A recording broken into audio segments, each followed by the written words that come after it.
सभा की अध्यक्षता कर रहे श्री हरगोविंद सिंह जी, मंच के संचालनकर्ता करगहर प्रखंड अध्यक्ष जनता दल यू श्री मनोज कुमार सिंह जी, राष्ट्रीय जनतांत्रिक गठबंधन एनडीए और जनता दल यूनाइटेड के सुयोग्य और लोकप्रिय उम्मीदवार भाई वशिष्ठ सिंह जी, यहां इस कार्यक्रम में उपस्थित प्रदेश जनता दल यू के कार्यकारी अध्यक्ष श्री अशोक चौधरी जी, हमारे पुराने साथी और रोहतास के माननीय सांसद भाई छेदी पासवान जी, काराकाट के माननीय सांसद श्री महाबली सिंह जी, जनता दल यू के वरीय नेता आलोक सिंह जी,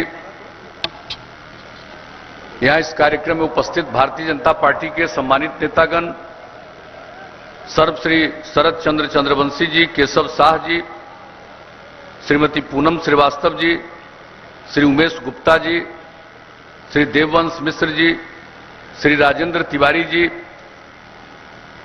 जनता दल यू के हमारे साथी और नेतागण श्री गुप्तेश्वर सिंह जी, नागा जी उर्फ हरिशंकर जी, मोहतरमा रजिया कामिल अंसारी साहिबा, श्रीमती पूनम देवी जी, संजय पटेल जी, बद्री भगत जी, हरिहर सिंह जी, विजय यादव जी, सुरेंद्र राय जी, संजय सिंह जी, मुन्ना कुशवाहा जी, जनाब इसरार खां साहब, हृदय खरवार जी, प्रमोद कुमार पटेल जी, रंजू पटेल जी, अशोक पटेल जी, रजनीश सिंह जी, श्रीमती सुनैना देवी जी, श्री जगनारायण पासवान जी,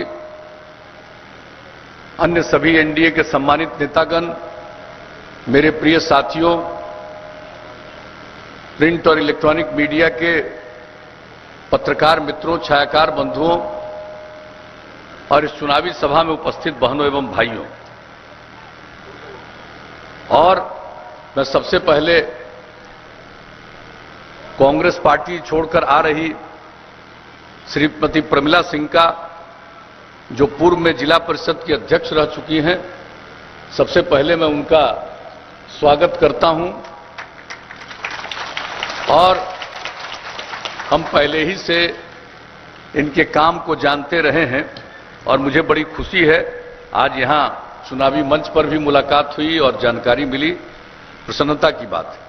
और बाकी आप सब लोग जो धूप को बर्दाश्त करते हुए, झेलते हुए आप सब जो इस कार्यक्रम में उपस्थित हैं, मैं इसके लिए सबसे पहले आपका हृदय से अभिनंदन करता हूं और आपको धन्यवाद देता हूं।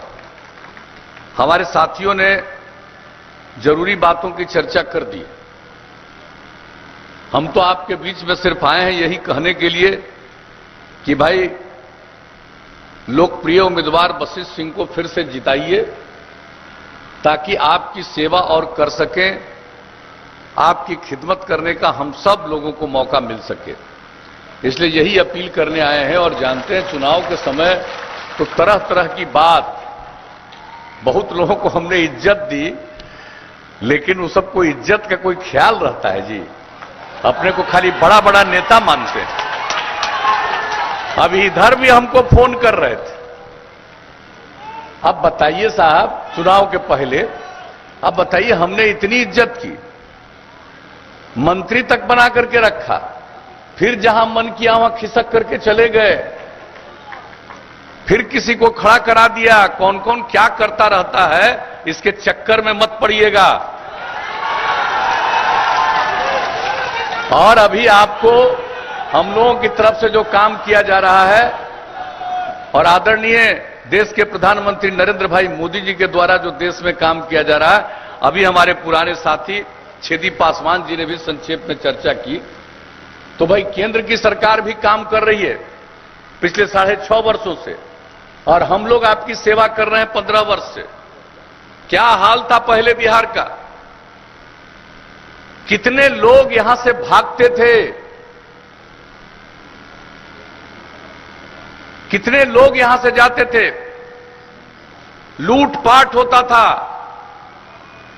सामूहिक नरसंहार की घटना घटती थी, सांप्रदायिक दंगे होते थे, क्या नहीं होता था।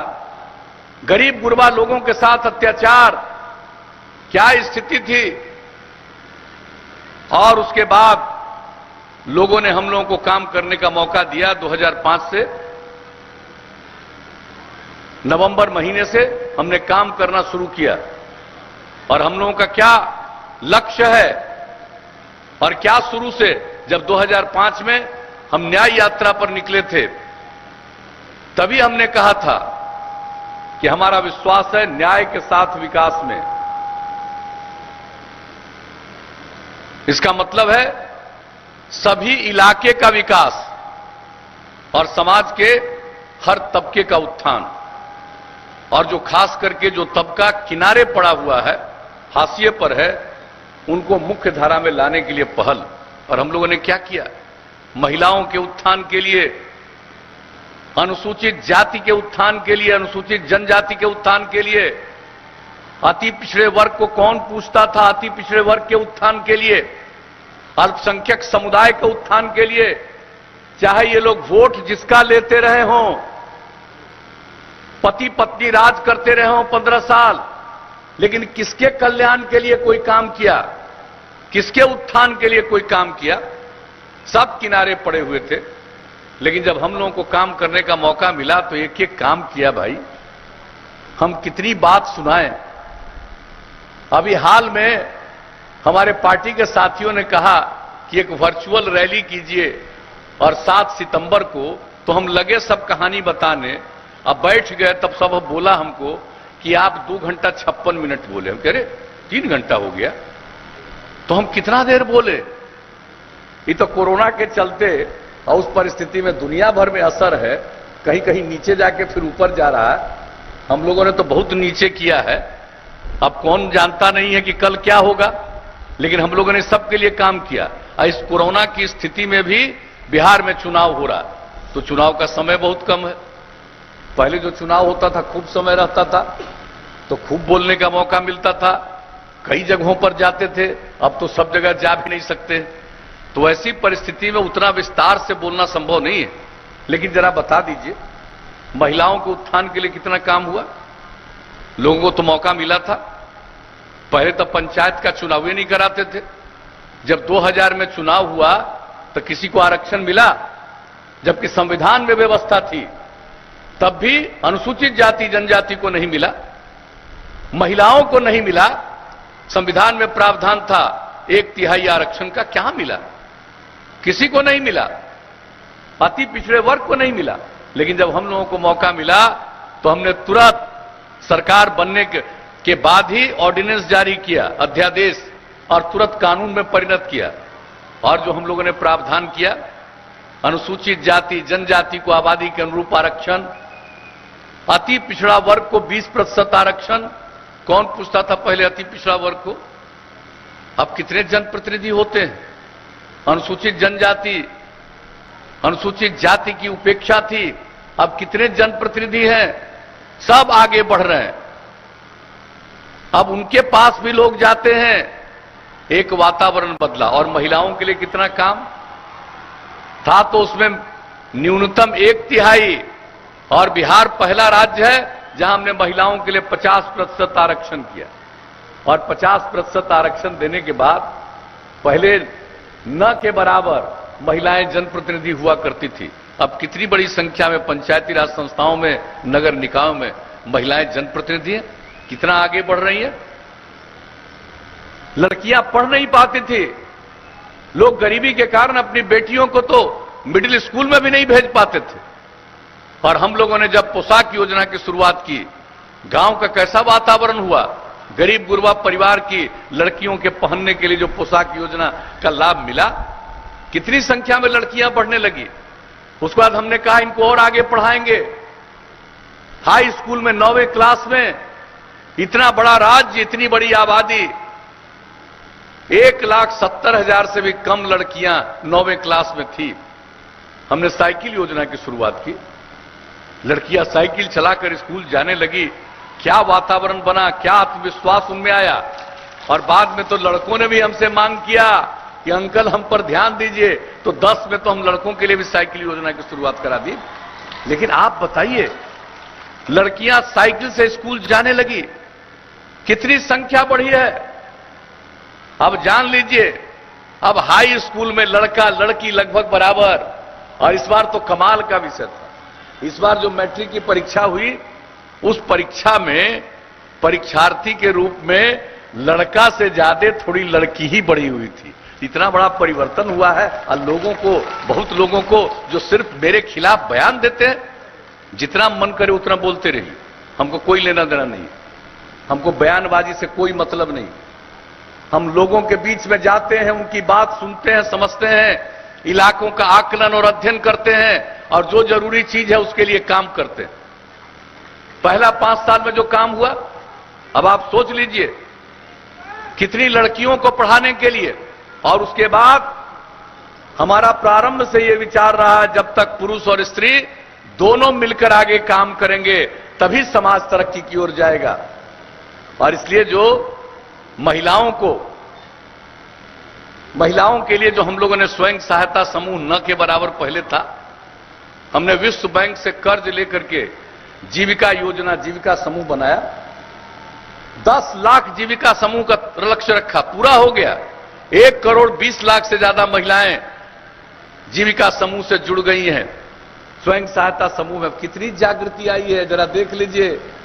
महिलाओं को कितना ज्ञान हुआ है, कितना आभास हुआ है। जो पढ़ी लिखी महिलाएं नहीं है, वह भी कितनी बात जानती है। अब कैसा वातावरण हो रहा, तो आप जान लीजिए कि ये सब काम हम लोग करते रहे। पहला फेज में काम किया, सड़क वगैरह सब के लिए। दूसरा फेज में और काम किया, और तीसरा टाइम जब मिला तो और ज्यादा काम किया। अब तो 7 निश्चय की योजना बना दिया। अब देख लीजिए कि क्या स्थिति है, कितना लाभ हम लोगों ने दिलवाने की कोशिश की है, कितनी संस्थाएं बनी। हम लोगों ने तय कर दिया 7 निश्चय में महिलाओं को पंचायती राज संस्थाओं और नगर निकायों में 50% का तो आरक्षण दिया ही था। सरकारी सेवाओं में महिलाओं को 35% का आरक्षण दिया। पुलिस सेवा में आरक्षण दिया। पहले लड़कियां पुलिस में नहीं दिखती थी, अब आज पुलिस बल में इतनी महिलाएं दिखती हैं, शायद ही किसी दूसरे राज्य में उतनी महिलाएं दिखती हो। तो ये सब स्थिति किया, ये सब काम तो किया ही। अब उसके अलावे जो संस्थाओं के निर्माण का काम, हर जिला में इंजीनियरिंग कॉलेज, हर जिला में पॉलिटेक्निक संस्थान, हर जिला में महिला ITI, ये सब काम, GNM संस्थान, पैरामेडिकल संस्थान, हर अनुमंडल में ANM संस्थान, ITI संस्थान, ये सब की स्थापना की है। पढ़ाई लिखाई शुरू करा दिया, कितने जगह बिल्डिंग तक बन गया। अब किसी को मजबूरी में बाहर नहीं जाना पड़ेगा पढ़ने के लिए। और हम क्या बताएं, आप ही के इसी क्षेत्र में यहां पर बैठा हुआ है वशिष्ठ जी, यही तो हम लोगों के पास आया भाई कि हम लोगों के यहां बनवा दीजिए। तो ये बना कि नहीं बना आपके यहां? हम तो आकर के करगहर में उसका उद्घाटन करके गए हैं। इंजीनियरिंग कॉलेज आपके यहां बना, यही बनवाया, यही आकर के डिमांड करते रहा बार बार सब लोगों के बीच में कि जो बनेगा इस जिले का, रोहतास जिले का, हमारे यहां बन गया। तो इस तरह से कहीं भी बने,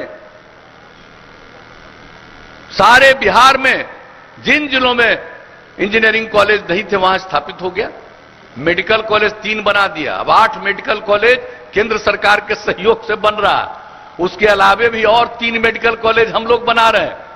अब क्या क्या कर रहे हैं, संस्थानों की स्थापना हर प्रकार से।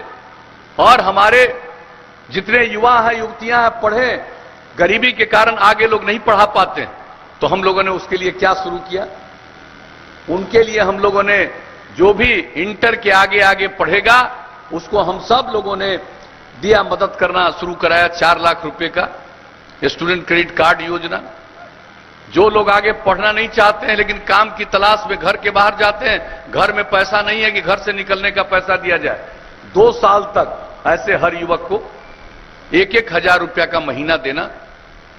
ये जो हम लोगों ने काम किया है स्वयं सहायता योजना।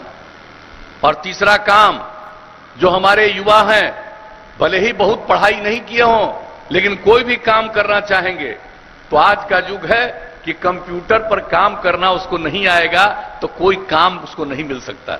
इसलिए हमने कुशल युवा कार्यक्रम के अंतर्गत कंप्यूटर का ज्ञान दिलवाना शुरू किया। और उसके बाद संवाद कौशल, कैसे बातचीत करोगे, व्यवहार कौशल, किसी के साथ किस प्रकार से व्यवहार करोगे, यह सिखाया जा रहा। 10 लाख युवक युवतियों ने इसका लाभ लिया है। ये सब काम, और क्या कहा, पूरे देश में चल रहा हर घर शौचालय, हम लोगों ने बिहार में भी कहा हर घर शौचालय, निर्माण लगभग पूरा हो चुका। हर घर तक पक्की गली और नाली का निर्माण, वह भी काम लगभग पूरा। और क्या हमने कहा था, हर घर तक बिजली पहुंचा देंगे। अब आप बताइए, कोई सोचता था? 15 साल मौका मिला लोगों का, बिजली घटता चला गया। और जब हम लोगों को मौका मिला, हम लोगों ने बढ़ाना शुरू किया। 700 मेगावाट बिजली 2005 तक अधिकतम था, अब 6000 मेगावाट से भी ज्यादा बिजली। हर घर बिजली पहुंचाने का हम लोगों का लक्ष्य था। 2018 का दिसंबर, इसको पहुंचा दिया अक्टूबर 2018 में। और अब उसके बाद तो और लोग अपना अपना बिजली ले रहे हैं। जितना उस समय काम हुआ उससे ज्यादा तो कई लाख और लोग अपने घर में बिजली ले रहे हैं। ये सब सुविधा, ये सारा दिया। हर घर नल का जल, कितना तेजी से काम हो रहा। 43-44 बाप करिएगा 83-84% काम पूरा हो गया। हर घर नल का जल। हम तो शुरू से कहते रहे, जहां भी जाते हैं, कि भाई अगर खुले में शौच से मुक्ति मिल जाए और पीने के लिए स्वच्छ पानी मिले तो आज जितनी बीमारियों से ग्रस्त होते हैं 90% बीमारियों से छुटकारा मिलेगा। तो हम लोग तो एक एक काम कर रहे हैं। अगला एक आधे 2 महीना के अंदर हर घर नल का जल पहुंच जाएगा। और सिर्फ नल का जल पहुंचाएंगे नहीं, अब आगे का भी हमने सोच लिया कि इसका अनुरक्षण किया जाएगा। ऐसा नहीं कि एक बार घर में पहुंचा दिया पानी और बाद में उसका काम बेकार हो गया या पानी शुद्ध नहीं पहुंचा। यह सब संभव नहीं है। अब अगले 5 साल के लिए हम लोगों ने और तय कर दिया कि एक एक चीज का अनुरक्षण, एक एक चीज की देखभाल होगी। हर चीज को देख करके लोगों तक पहुंचाया जाएगा। गांव के अंदर भी साफ सफाई का काम, एक एक काम, किसी प्रकार की गंदगी न रहे।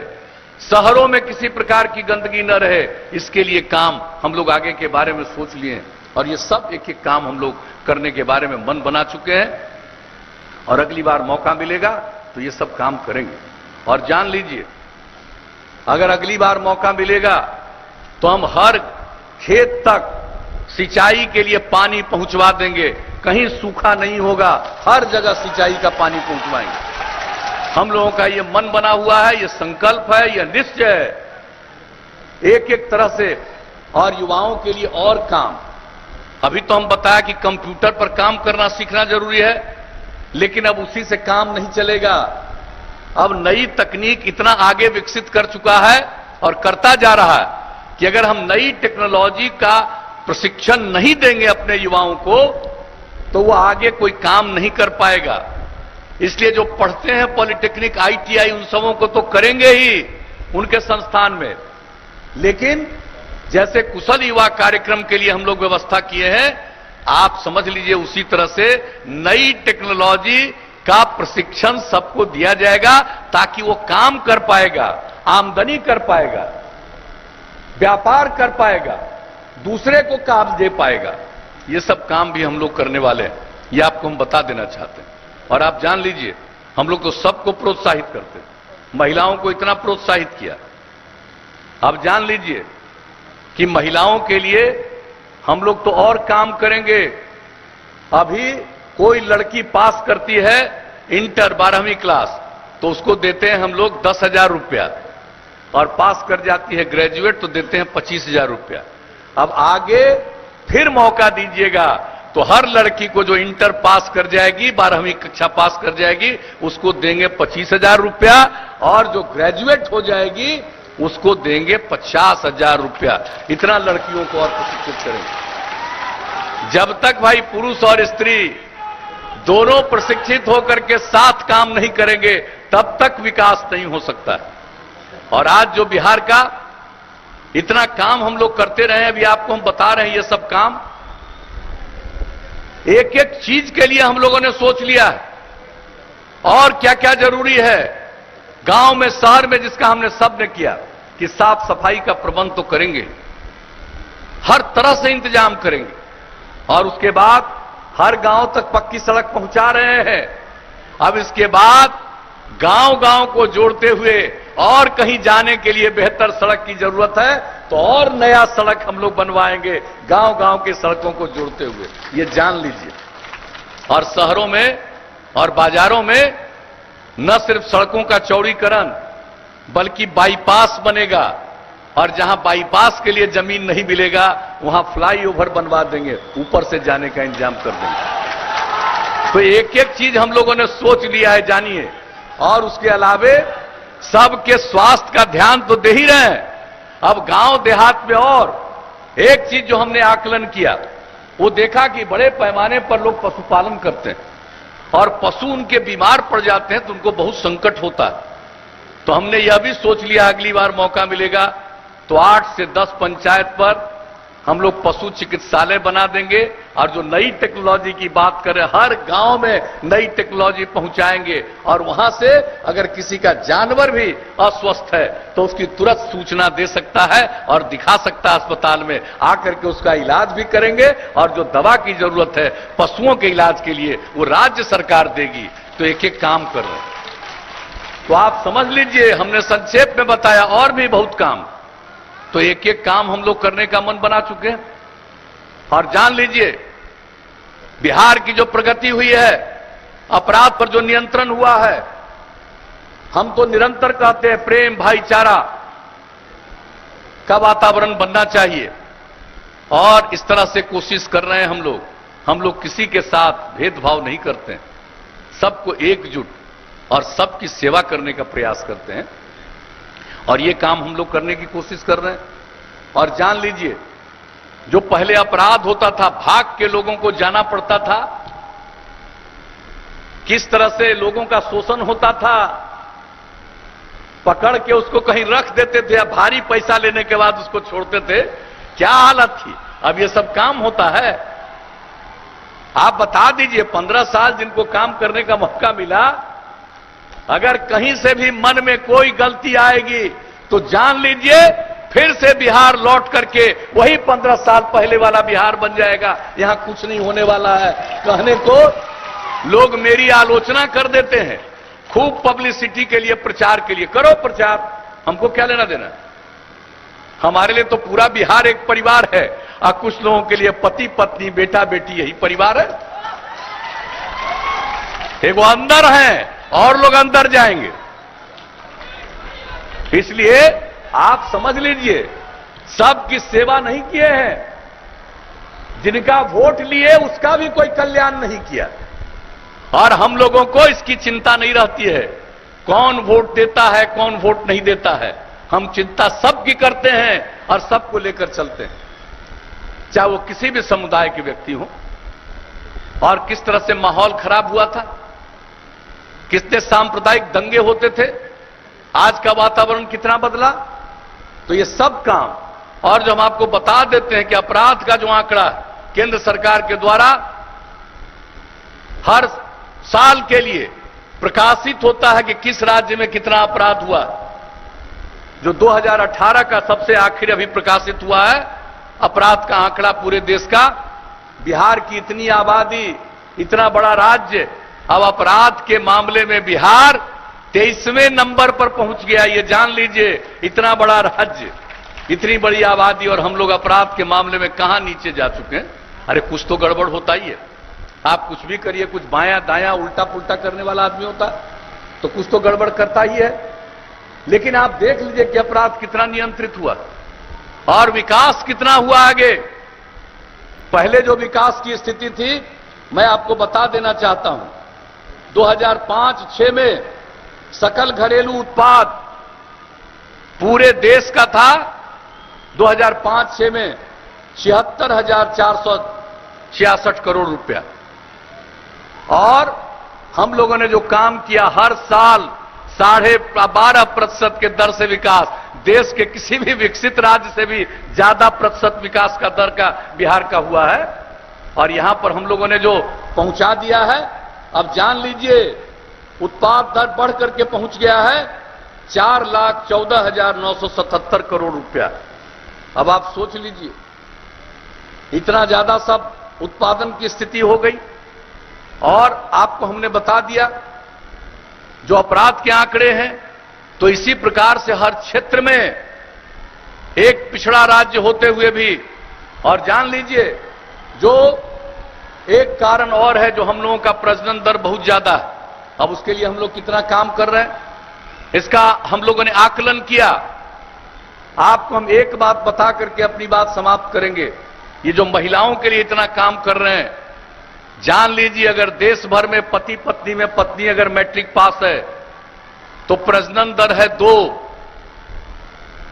मतलब 2 बच्चे बच्चियां ही होती हैं औसत पूरे देश में, अगर पति पत्नी में पत्नी मैट्रिक पास है तो। और बिहार का करवाया हमने, तो बिहार में भी अगर पत्नी मैट्रिक पास है तो यहां भी प्रजनन दर 2 उन परिवारों का। और देश में अगर पति पत्नी में इंटर पास है, 12वीं कक्षा पास है, तो प्रजनन दर 1.7। और बिहार का जो सर्वेक्षण कराया, इसका प्रजनन दर 1.6। तो मेरे मन में यूरेका की भावना आई कि भाई इसीलिए लड़कियों को पढ़ाएंगे, इसलिए हर पंचायत में उच्च माध्यमिक विद्यालय सब लड़की पढ़ ले और 12वीं कक्षा तक हो जाए, तो ऐसे ही प्रजनन दर नीचे जाएगा। हम लोग तो प्रयास कर रहे हैं।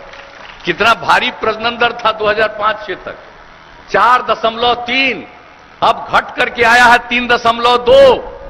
और अगर जो हम लोग काम कर रहे हैं, ये काम आगे और 5 साल करने का मौका दीजिएगा, तो ये प्रजनन दर समझ लीजिए हम लोग 2 तो पहुंचा ही देंगे, हो सकता है उसके भी नीचे जाए। तो कितना विकास करिएगा, कितना आगे बढ़ेगा बिहार, जरा कल्पना कर लीजिए, सोच लीजिए।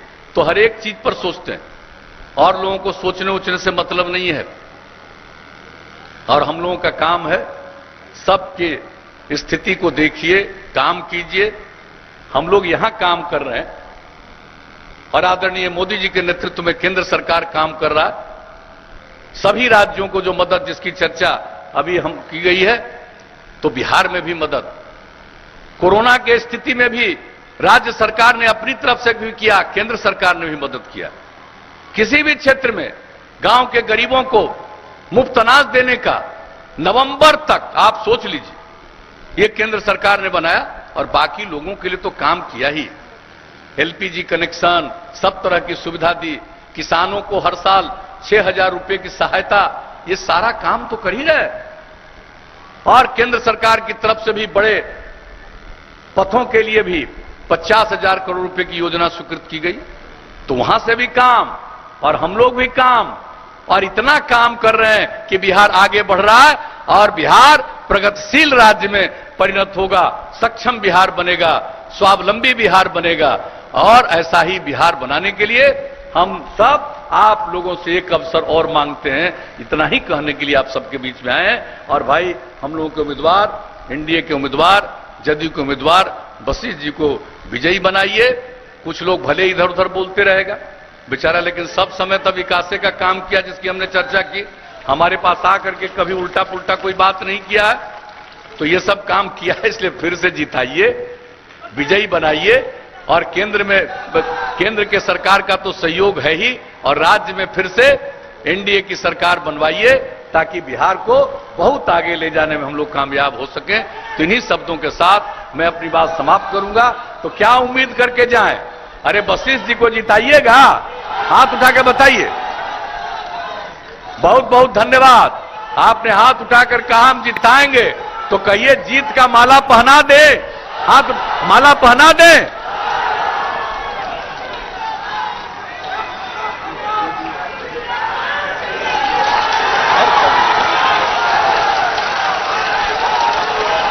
तो आप सब लोगों की सहमति से हमने जीत का माला पहना दिया है।